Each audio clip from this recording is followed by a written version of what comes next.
ಒಂದು ಕಾಲದಲ್ಲಿ ಭಾರತದ ಬೀದಿಗಳಲ್ಲಿ ಒಬ್ಬ ಯುವಕ ಅಲೆದಾಡುತ್ತಿದ್ದ.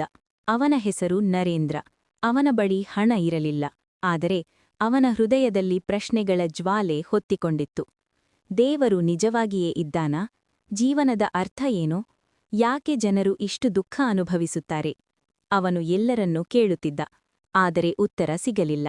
ಕೆಲವರು ನಕ್ಕರು, ಕೆಲವರು ದೂರ ಸರಿದರು, ಆದರೂ ಅವನು ನಿಲ್ಲಲಿಲ್ಲ. ಒಂದು ದಿನ ಅವನು ಒಬ್ಬ ಮಹಾನ್ ಸಂತನನ್ನು ಭೇಟಿಯಾದ. ಅವರು ರಾಮಕೃಷ್ಣ ಪರಮಹಂಸ. ನರೇಂದ್ರ ನೇರವಾಗಿ ಕೇಳಿದ, ನೀವು ದೇವರನ್ನು ನೋಡಿದ್ದೀರಾ?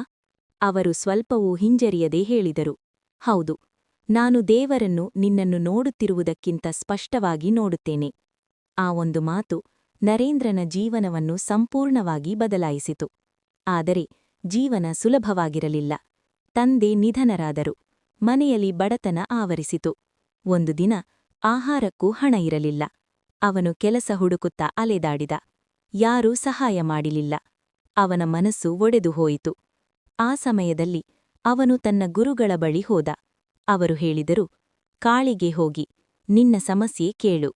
ನರೇಂದ್ರ ದೇವಾಲಯಕ್ಕೆ ಹೋದ, ಆದರೆ ಅವನು ಹಣ ಕೇಳಲಿಲ್ಲ.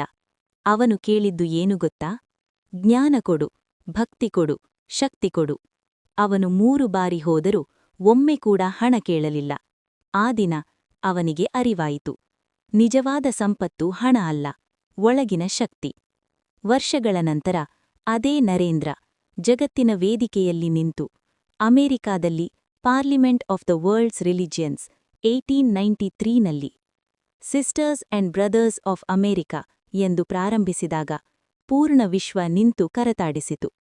ಅವನು ಸಾಬೀತು ಮಾಡಿದನು, ಬಡತನ ನಿಮ್ಮ ಪರಿಸ್ಥಿತಿ, ನಿಮ್ಮ ಗುರುತು ಅಲ್ಲ. ಪ್ರಶ್ನೆಗಳು ನಿಮ್ಮ ದುರ್ಬಲತೆ ಅಲ್ಲ, ನಿಮ್ಮ ಶಕ್ತಿ. ನಂಬಿಕೆ ಇದ್ದರೆ ಒಬ್ಬ ವ್ಯಕ್ತಿ ವಿಶ್ವವನ್ನು ಬದಲಾಯಿಸಬಹುದು. ಜೀವನ ಪಾಠ. ನೀನು ನಿನ್ನನ್ನು ನಂಬಿದ ಕ್ಷಣದಿಂದ ನಿನ್ನ ಜೀವನ ಬದಲಾಗುತ್ತದೆ.